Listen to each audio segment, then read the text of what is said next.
Oh, there you are. That was great. Hi.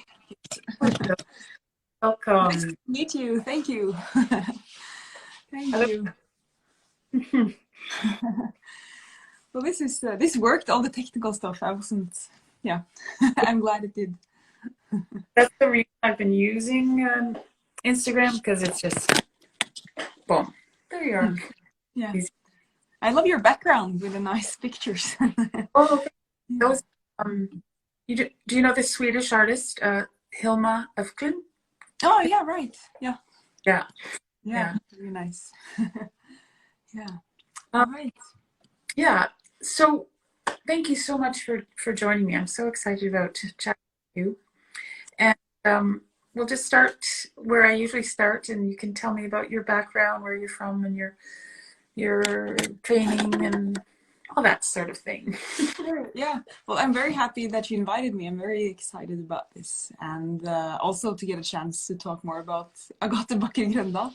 But yeah, I'm from Oslo, Norway. I think I got a pretty average musical education. I was not a very prodigy, very talented. I went to a pretty average music school. But when I look back on it, I really enjoyed practicing. So I think that was kind of what kept me. I like playing to myself. I like exploring new music. Yeah, so and also for a long time I had music students as teacher, because I was part of like a program where students would try out being a teacher. So I think I got exposed to a lot of interesting or different, yeah, like the piano teachers would kind of try out stuff, like Okay. improvisation or that kind of thing. But yeah, and then I eventually I decided to take a year off after high school to do 1 year of music, and then I would go on and do something like get a real job or yeah. And go on. But then I did a year of musicology at the University of Oslo, and I kind of felt like okay, this is where I'm supposed to be. I met other people who were interested in music, and then eventually I applied for the Norwegian Academy of Music and studied there. Yeah. So also, Yes, that's in Oslo. Yeah. yeah. Mm. Yeah. So let's just help out the non-Norwegians with the pronunciation of this composer's name. Yes. So in Norwegian, I would say Agathe Backer Grøndahl. Yeah. But I repeat, Agathe. You say. Yeah, Agathe Backer Grøndahl. And then also I was just recently in the US playing her music, and then I would call her Mrs. Grøndahl usually, or Grøndahl. Yeah, just to simplify it a little bit. Yeah. But it's just that I know she has two last names. Her second name, Backer, is her maiden name, and she really insisted on using that. And her kids are actually, their names are Backer Grøndahl, combined together. So I think she thought it was important using both the names. So I tried to do that. Yeah. Or short. Yeah. Yeah. I watched a little bit of a interview that somebody did with you, I think maybe when you were in the US. And maybe we should also say how you pronounce your name, because I noticed the way you said it, and there's a little moment of yeah, well, my name is Sara Aimée Smiseth.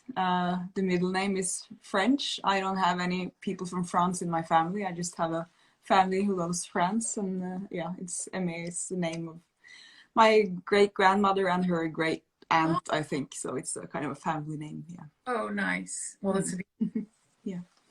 So yeah. So when you grew up in Norway and you said you had this average musical training, how much did you hear about Agathe during your growing up years? I honestly, I thought about that. I don't think I knew about her until I became a music student. I can't think of any. I certainly did not play her music. And it's interesting because we're probably going to talk more about that later, but because she was such a public figure in the late 1900s in Norway and Scandinavia, So I think I probably heard of her when I became a student, and there was a lot of music history at the musicology. Okay. And then I also remember, I usually say this in some of my concerts when I play music, because I think I used to be kind of a, I like to explore what I like to call musical minorities. People like Arnold Schoenberg or Norwegian composer Fartein Valen, which is pretty far out there, kind of, well, we sort of say contemporary music, but they lived 100 years ago.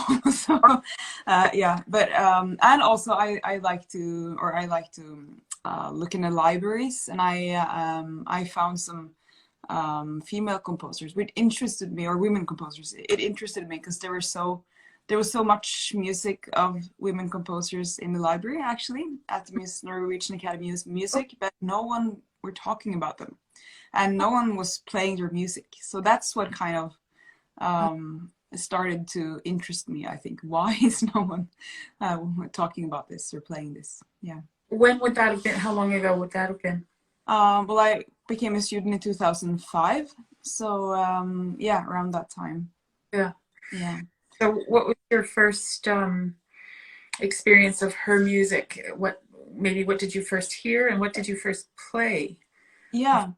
Because I remember a lot of the music that was by women composers in that library. It was a lot of kind of nocturnes, or like very slow, very kind of the things you some people think about only that when they hear the women composers. Easy piano music you can play, or that you can play in your home. But then Agathe Backer Grøndahl, there was this one piece by her that was something completely different. It was a piece called Huldreslott. Now the name, or yeah, Hulder, that's I guess a character in Scandinavian folklore, which is I would say she's in the troll category. It's this kind of creature of the forest, this beautiful woman that the only way you can tell that she's a troll or a Hulder is that she has a tail. And then so that was this piece that she wrote, which I think is so interesting because it's both folk music, which was so interesting, or was so popular in that in the end of the 19th century, but also that it was kind of this female version of folk music with this Hulda, this female character. So that was the first piece I played by her, and I think I performed it at a concert, and yeah, so that was Wow. yeah. Or that piece. It's yeah. Yeah. Mystical, kind of magical feeling to it. Yeah. So I noticed there's a little question about Grieg, and I was just going to mention him. Sorry, I'm not seeing the questions very, very well here. So hopefully we'll address what you're asking. So at a certain point, though, I was very focused on Grieg's music. I did several albums of his piano music, and had several trips to Norway connected with or Grieg, as we say. So it's so clear how proud of Greek Norwegians are, obviously. And when I was there, I think it was just the last time that I was there, which was maybe in 2018 or 17. I heard a piece of Agathe Backer Grøndahl, but I don't think, other than that one, all the trips to Norway, she didn't come up. So do you feel like this is changing, though? Like she doesn't have the hero status of Greek yet, but I mean, why? Yeah, it's kind of, thank you for asking that, or talking about that, because it's slightly changing. There's there are few more or more people focusing, I think, on playing women composers as well, but it's taking a lot of time, and I also I think it's kind of a shame, because she could have been, like, in addition to Grieg, what fascinates me is that at this time, at the end of Grieg's life, and there was this big important struggle in Norway to become independent from our union with Sweden. So Grieg, with his use of Norwegian folk music, was so important, you know this, but to kind of build a Norwegian identity and a Norwegian culture based on Norwegian folk music.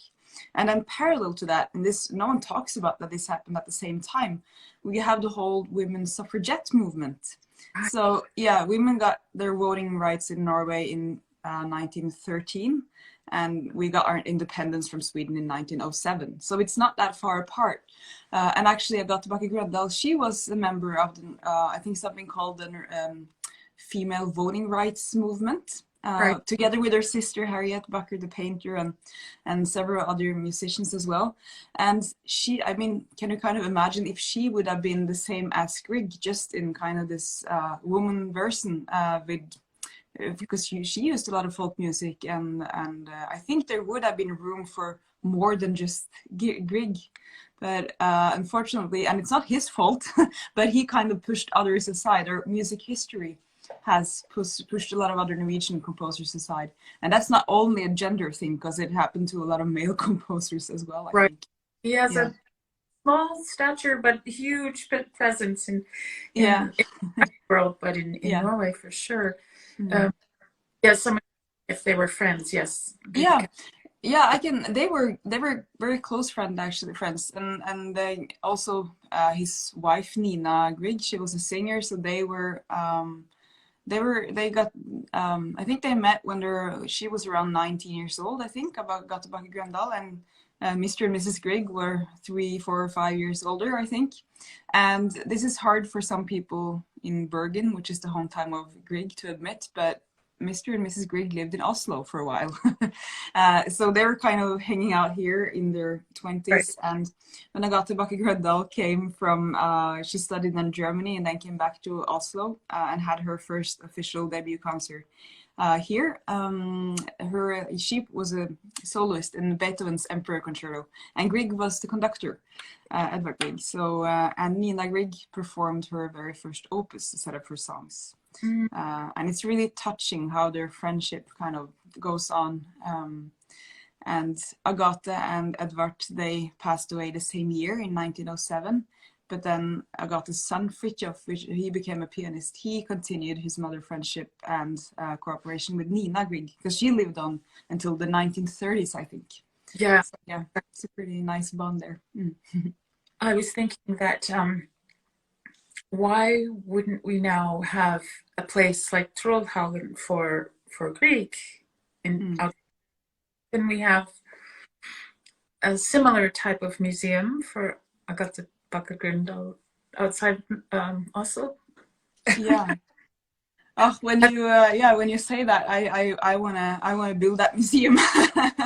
I think that will be, because I think the problem is that so many people don't know that much about her. But I think it could be a great and yeah, just a great place to kind of also communicate how much there's so many interesting aspects to her career, and also how she worked. She played so many concerts and organized so many concert series in Oslo. So I think she was really one of the main people who helped develop musical life in Oslo and Norway as well. So she was so important in so many aspects, and as a teacher. She had so many students, and many of them became the next generations of pianists in Norway. So yeah. So if anyone else out there is listening and want to build a museum for Agathe Backer Grøndahl, I'm in. Well, me too. I'll yeah. Like, I was looking up the place where she lived at the end of her life, Ormøya. Yeah, right. Little island, which is accessible by a bridge from. I was looking at Google Maps, Google Earth, whatever. And there's a house that's the same house, I think, that she lived there. I think someone's inhabiting it now, but maybe. Yeah, yeah, I know. Like, and then hall on the side, like with Trollhaugen. Yeah. Just make that happen, Sara. Just yeah. I hear what you're saying. Yeah. On the other side of Norway from Bergen, you have a pilgrimage to her, and then you do your pilgrimage. All right. Anyway, I'm always, but I think that would be hopefully coming in the future, right? Yeah.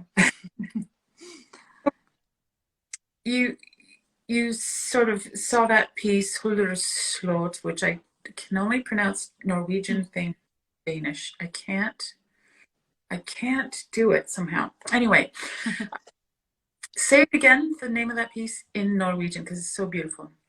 Huldreslott. Huldreslott. Okay, thank you. Once I hear it, then I'm good. Yeah. So I see it, then I see it in Danish. Anyway, what point after you tried that piece, you didn't delve right away into her in depth, or did you? Like, is that the launch of your?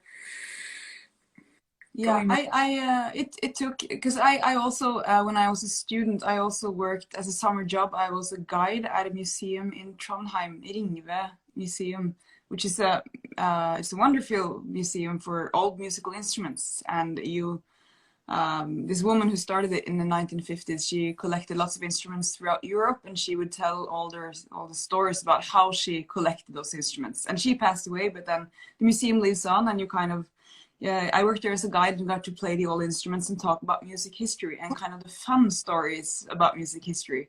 But anyways, they had this special kind of guided tour with the theme of women composers that I was so lucky to have for this summer. And then I really tried to, I talked a lot about Agathe Backer Grøndahl and also 7 or 8 other mostly Norwegian, but also Clara Schumann, I think. But I remember then that it was difficult to find information about Agathe Backer Grøndahl, and I kind of had this feeling that there had to be more to her than what I found out. This image that I had of her from then was kind of that she was this fairly well-known pianist who also wrote a few songs and some piano pieces. So she's kind of always been in the back of my head. But then it wasn't until 1.5 years ago that I was supposed to have in 2020 this big concert with Franz Liszt and to tell his life story. Oh. And then COVID came and everything changed, and I had this kind of momentum.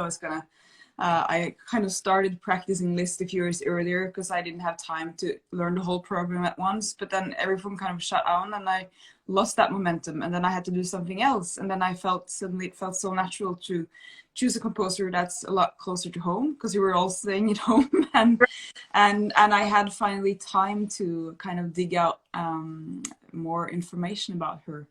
And also what had happened since the first time that I started looking into her, that there was this doctoral thesis written about her by a musicologist called Camilla Hambro.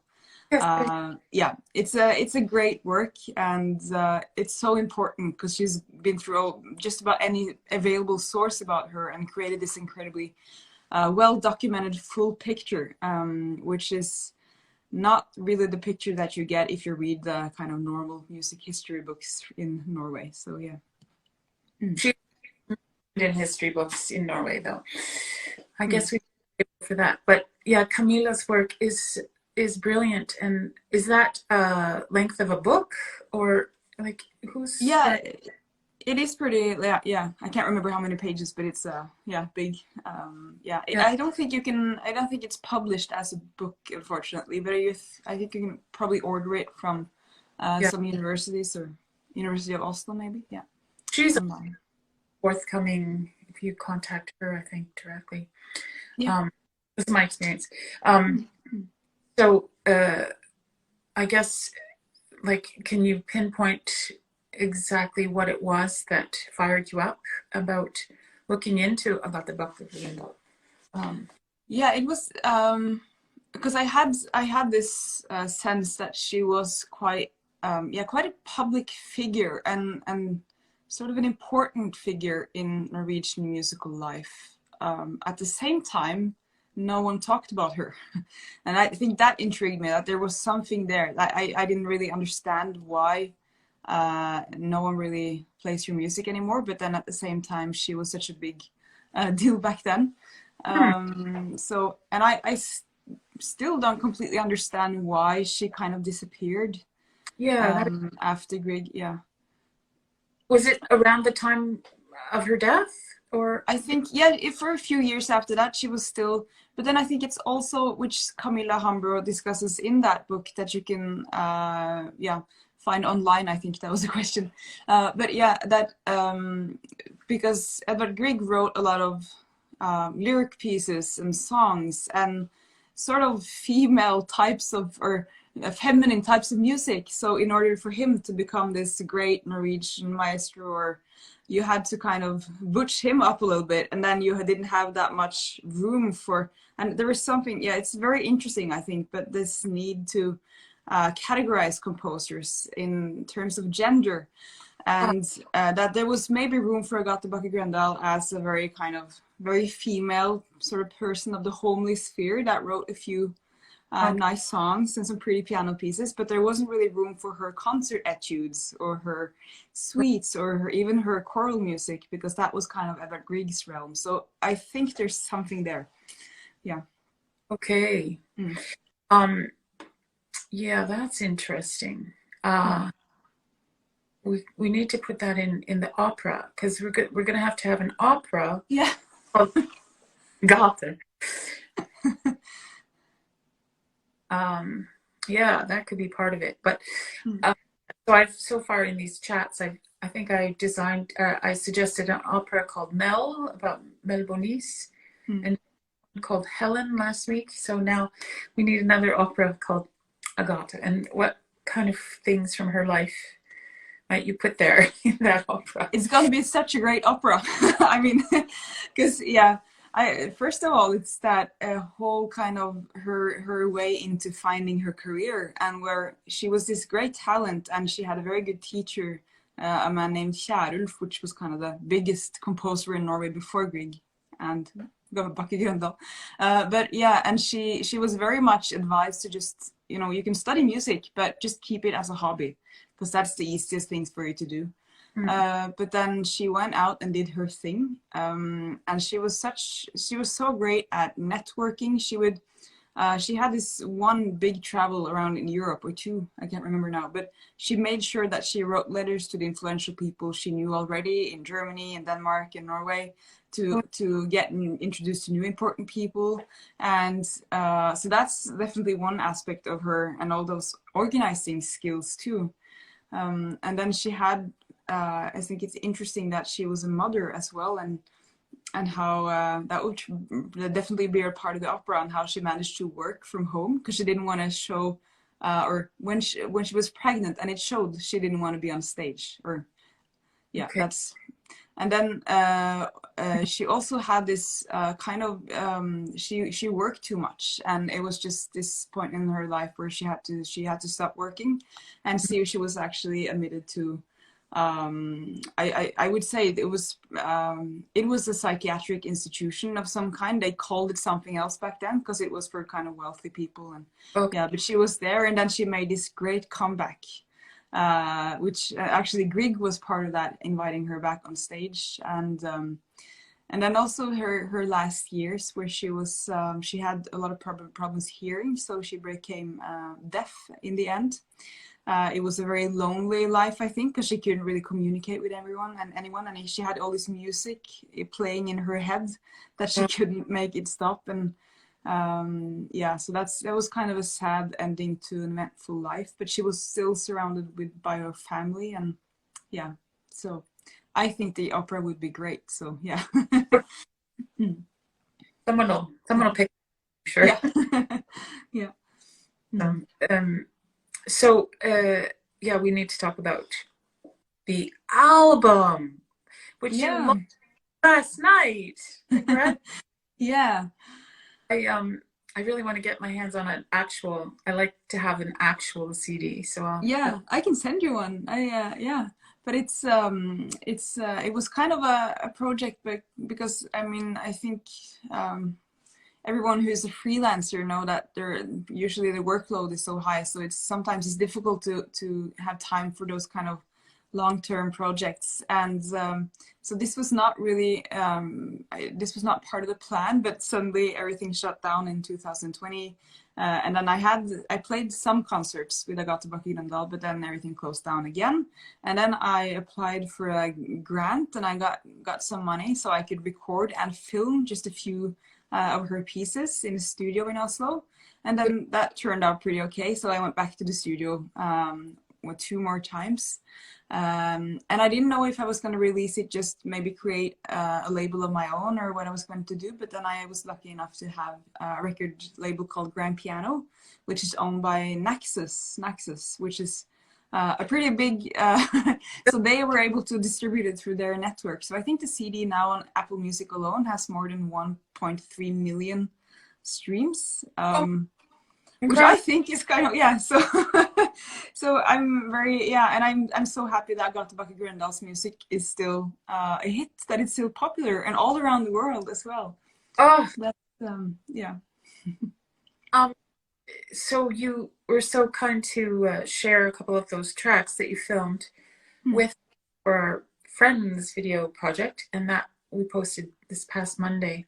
And as I was putting that together, I just got so excited. It's such magical. I mean, the music it's incredible. It's magical, and your playing is really highlights that. Playing is magical as well. So, everybody, please go to buy this album, stream it, go to this YouTube video that Sara shared with us. You have your own YouTube as well. Yeah, I have. It's just my name, I guess, if you, and then yeah, and you can listen to the CD on Spotify and Apple Music and all those major streaming as well if you want to. Yeah, it's so it just got me so. And then the tour, I guess you're about to do a bunch of Norwegian concerts, but you also just came back from the US. I was through your Instagram, and wow, what an epic! Incredible. It was a lot of fun. It was a very busy few weeks with concerts, but I was actually invited by the Edvard Grieg Society of Minnesota. So it was kind of in the Midwest and with a lot of Norwegian Americans. But I think what was so interesting is that because in my concerts I talk for almost half of the time. I tell the composer's story, and I also in this concert with Agathe Backer Grøndahl I talked a lot about how. Or kind of ask questions, why is she left out of the music history, and why doesn't we know her name anymore? And then what I thought was really interesting, I hadn't really thought about that before I traveled over there, but a lot of the American audience is so reflected around all those questions when it comes to either if it's gender or sexual orientation or the color of your skin, why people are not included in history. So I had so many interesting conversations with a lot of Americans about that, because I think they're much more aware of that than at least we are in Norway, I would say. It's just that people are discussing it more and it's more kind of evident in society. So that was really interesting. Yeah. Wow. Fantastic. So how did you do in that tour? Sorry? How many concerts were there in that tour? 7 concerts, I think. Yeah. Fantastic. So and I also I did. It was also very interesting to talk to a group of students, music students at St. Olaf College, and kind of talk about my career. And I just met some really interesting people, and I had a really nice time. Yeah. Fantastic. Were there other Greek societies, or it was just the Minnesota one? There are other ones, but that was the only one that I visited, and that was the college, and I also had some friends that I met when I was in Kansas with I sing in a choir, a female choir.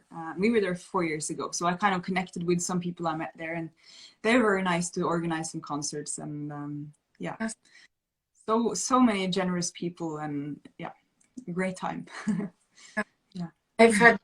Well, I in fact was a member of the board for a while of the International Greek Society. So people in common. So she, Agathe Backer Grøndahl, she was actually asked to go to the US a couple of times, I think, but Mm. never, never quite, never quite made it. No, Was it health or what was the reason? I think because the first offer that she got, that was from Ole Bull, who was this great kind of rock star or violinist, kind of the Norwegian version of Paganini, who wanted her to tour with him. I suspect that he was kind of into her. I think he was very nice to her, and yeah, and also of course she was a great pianist, but she bought her this necklace where he kind of had it inset with a picture of himself, that kind of thing. But I think they were just two different personality types. So that was probably, and her life would have been so different. I think she was 23 or something, and to kind of run off with him. So I think that then there was just, yeah, she was not. Yeah, No, yeah, no. that's right. And then the other, That goes to opera though. Oh The yeah, yeah. put that into. Definitely, yeah, definitely. But yeah, then the other opportunity was that was actually a job offer from something called the Peabody Conservatory of Music, which apparently is the oldest conservatory in the U.S. But they wanted her as their primary piano professor, Wow. which is kind of fascinating that she had that kind of a position as far away as the U.S. But yeah, I think the principal was Danish actually. So there's a connection there. But we also know that she was, the press in the US would actually talk about her and her concerts. So it wasn't just that place alone. But I think she said that she turned it down due to family reasons. And when she hesitated and she said she had to think about it, they actually offered her husband the position as well. He was a choir conductor and a singer, but I love how it's in that order, that she was offered it first and then he as the second. Yeah, I think she genuinely loved her family, I think, and her sisters. She had three sisters, her father especially. So I think that might actually have something to do with it. In addition to that, Camilla Hambro, who wrote the thesis about her, talks about how musical life in Baltimore, in that area, wasn't really that much more developed than it was in Oslo. But in Oslo, at least, she kind of knew what she had, knew what she got while there. That was kind of more of a gamble. And she was pretty well established in Scandinavia at the time. So yeah. So she never went to the US, but it's been great for me to kind of bring her there and to show the Americans her life story and her music. So yeah. Did you find a lot of people already knew about her? Most people didn't know about her, but I met like 3 or 4 really fans. They knew so much about her. They had some of her records, and I was, yeah, because that doesn't happen that much in Norway either. So I was pretty surprised. Yeah. So, Make a difference in the world here. And you mentioned Camille, but who else? Are there other scholars or performers? There's, I think, a very important thing that happened 15 years ago or so is that a Russian-Norwegian pianist called Natalia Strelchenko, she recorded the complete works of Agathe Backer Grøndahl. Oh, right. Which is very hard to come by because it's not on any of the streaming services. I had to go to the library and kind of order it. What's very tragic is that Natalia Strelchenko, she died, unfortunately. She was killed by her husband, actually. Oh my So she was this amazing pianist who really went her own way. And yeah, it's a very sad story. So but one of the things she did was to record the complete works, piano works by Agathe Backer Grøndahl. So the legacy. Oh, thank God she did that. Yeah. Yeah. And then there are a lot of other, or there are some other recordings. Liv Glaser, who is a Norwegian pianist who's been around for a long time, and Jorunn Marie Bratteli, some other people, but there isn't that much more research done about her. I think there was some research done to this big Norwegian music history work that came out around 20 years ago, which is like a 5-volume. Yeah, so there was something done then, but yeah, some master thesis as well. a couple, two or three, yeah. But there's definitely more to be done, and yeah. Okay, well, another project. Yeah, that's right. I just had a thought that just ran through me in my head that I meant to mention when we were talking about the folk pieces that both Grieg and Agathe wrote. Have you also played the like Opus 66 and Opus 72 of Grieg? Well, you studied with the Meister of that, Einar. Yeah. Yeah. Yeah, that's right. Yeah. I heard you play the whole Opus 72 live in my last trip to Bergen. Oh, yeah. But it's interesting to compare those Opus 30 and 33 of Agathe and later opuses. I wondered who wrote those settings first. Do you know? Yeah, I think Grieg wrote his Opus 66 first, and then came Agathe Backer Grøndahl stuff, and then Grieg's Slotted Opus 72 was the last. But I think because I grew up with Grieg, and I had Nøkleberg as a teacher, and I played so much of that music. I also have played a little bit of Hardanger fiddle, like the instruments, the Norwegian folk music instruments. So I'm not an expert in the field, but I like the music, and I have played it quite a bit. And I think, first of all, Agathe Backer Grøndahl's arrangements of Norwegian folk music, I think it's, I mean, all the Norwegian composers who have been doing that, they say that, yeah, it's just the folk music. And but of course, they add their kind of art to it. And I think she has a voice of her own, which separates her from Grieg and Saruf and Geithveit and all of those other Norwegian composers. And what was really interesting to me that I didn't know, and I think most people don't know, is that Edvard Grieg, he always would use other people's notations of the folk music. So so we only know that Grieg, which is the famous ambassador of Norwegian folk music, only on one known occasion he actually met with a folk musician and wrote down the tune, which was Jandine's Båndlåt. And Agathe Backer Grøndahl, she was, I think especially because she was a woman and had children, she was more in Norway than many of her male colleagues.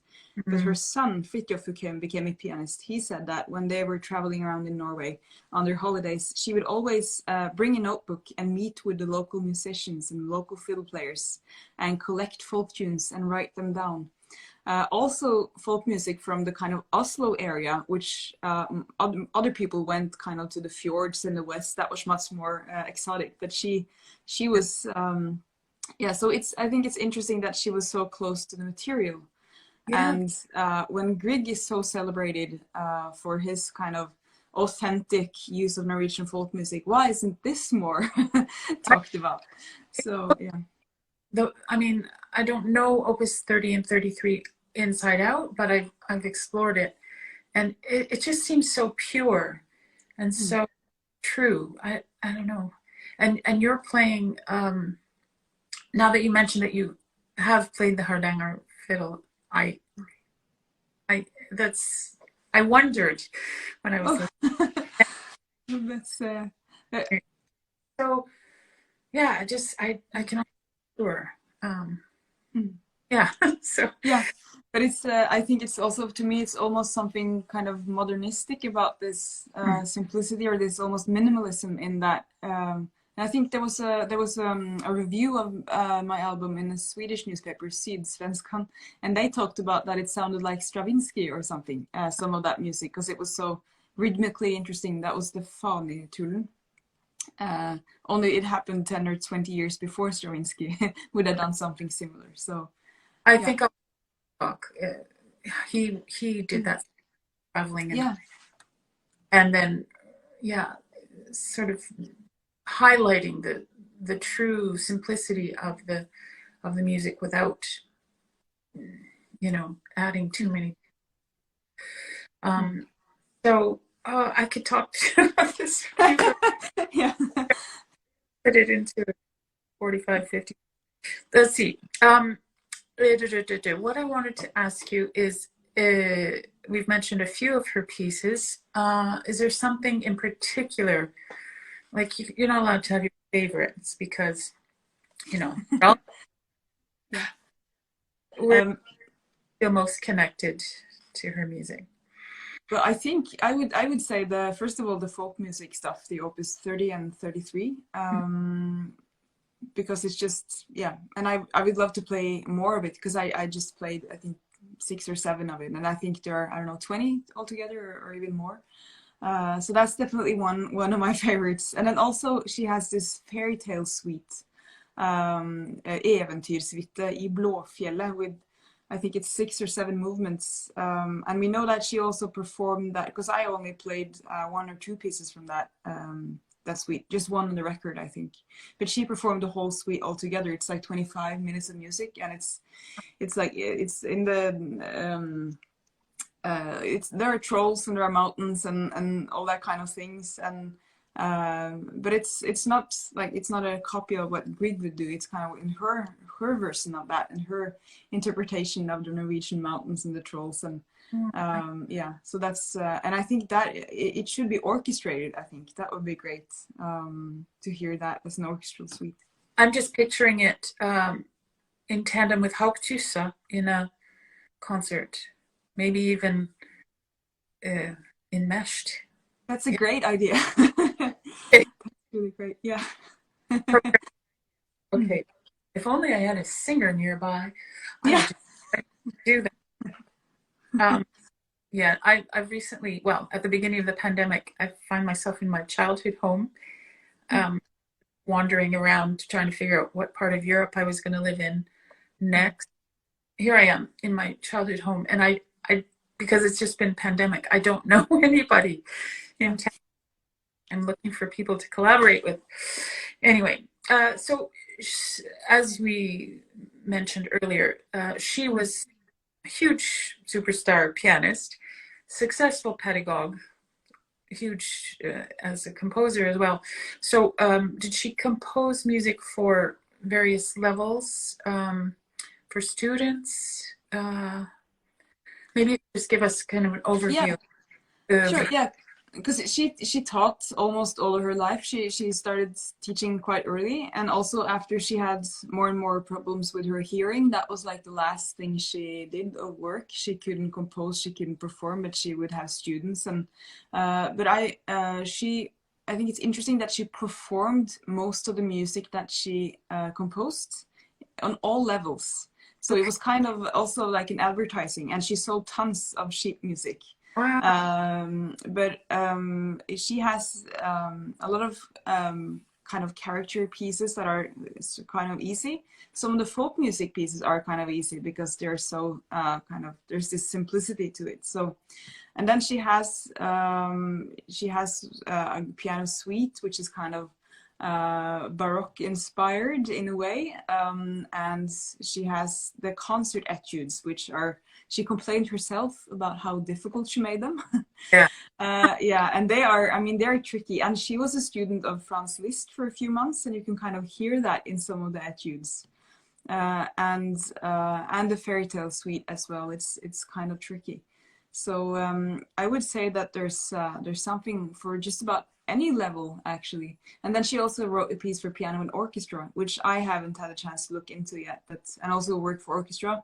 And what people don't mention is that she wrote a lot of choral music because her husband was a choir conductor, and she wrote for female choir, male choir, and mixed choir.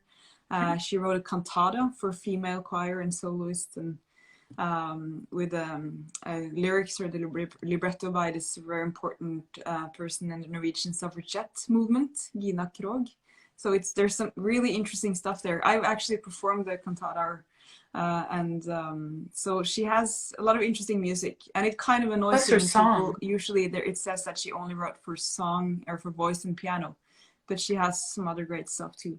And also her songs, there are so many great stuff or things there. She has the very kind of sort of sweet flowery thing about love and flowers, and then she has some really dramatic things about the ocean, about nature, and which is just yeah, I think she had a temperament, and she had struggles herself that kind of shows in the music. And yeah, It's interesting so go ahead. that some of the same texts as you know, Schubert and other famous Lieder composers in her German Lieder, and it's yeah.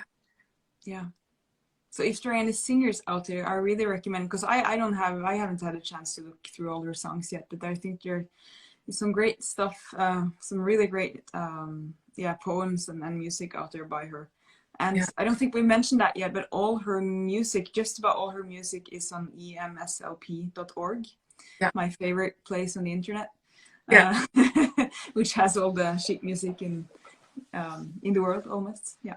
Which is kind of the launching pad for piano music she wrote, because we went Right. through all of the piano music composed by women that you can find on IMSLP, and we cataloged it, and we offer that directory to our people. Oh, yeah, that's wonderful. I spend a lot of time on that site. Yeah, I can imagine that. Cataloged all the melody and all the Lieder written by. I've done that on my own. Wow. Written by women, because it's hard to sort through with that criteria. So yeah, and make it easy. So, so by the way, in that directory and on our YouTube channel, I'm amazed at how many Norwegian women there are that were composing, mostly 19th century. I think we've recorded at least eight to 10 other women who are I think Norwegian. there are, in the 19th century, 56 women who were published as composers in Norway. I think that's a number I read somewhere, because they were, yeah. Wow. And then a lot of them, as you know, they got married, and then they stopped performing and kind of stopped composing as well. So yeah, there were a lot of them, and it's just yeah, it's interesting that that there's so much of it, and then we know so little about them today. So then where did they go? Yeah. Yeah. So thank you for the work that you're doing with kind of bringing some of them forward. That's very important, I think. And yeah. Yeah. Just add it bit by. Is there a list somewhere? Yeah, I have a book. I'll take it out maybe. Yeah. There was also someone who wrote that there is 2 pages of Hulderslott missing on the IMSLP, and that's I know. So I don't know how to upload, but I think you can probably find that because I have the missing 2 pages. Yeah, they're in the library under Norwegian Academy of Music. You have the whole thing. Yeah. Well, I think it's a bit of a thing to figure that out, but once maybe that would be a big service to the world. Yeah. To get that gap, so you don't in the middle. So Norwegian or non-Norwegian, what other women who composed do you feel an affinity or a connection with, and maybe specific pieces that you? Yeah, I think there are a few, but I think, and this is kind of a boring answer, but Clara Schumann has been very important to me. She's like the one woman composer people know about. But because I made a concert about her too, and I just really kind of connected with her story. And I loved how when she was raised, and her father kind of set out on this vision of making her the greatest pianist and greatest performer and composer, that she learned from a very young age, about, she had to copy the correspondence her father had with different concert producers, and she had to, she learned languages just because she was going to travel and become a star, and how she really struggled and didn't really fit in with the whole being a mother thing, is my impression. And how many kids did she gave birth to 8 kids, and 7 of them survived, I think, or something like that. And it's just so that story really fascinates me, and I think it's also so because you kind of, you see a composer and you hear the music and you don't know what's behind it, and especially with her, how she was really an entrepreneur and how she would organize her own concerts. And yeah, I love that. So and of course her music and her piano trio and her piano concerto. And so I think that would be my answer to but yeah. Brilliant. Yeah. Well, you've had so much on your plate recently, and I think you have also an exciting event coming up in your personal life. So I so appreciate you finding the time. Yeah. All it just seems like, oh my gosh, how do you have the energy for it all? So thank you so much for taking some time with me and for these people who are with us. And this story, I've been not very good at answering all of these beautiful questions. Maybe I can scroll through and just check now. Yeah, I'm gonna get this book while you're scrolling. Just 1 second. Okay. Oh my goodness, so much everyone for your lovely comments and yeah, did you find? Not famous in Norway today? Well, sorry, what was the question? That she's not famous in Norway today.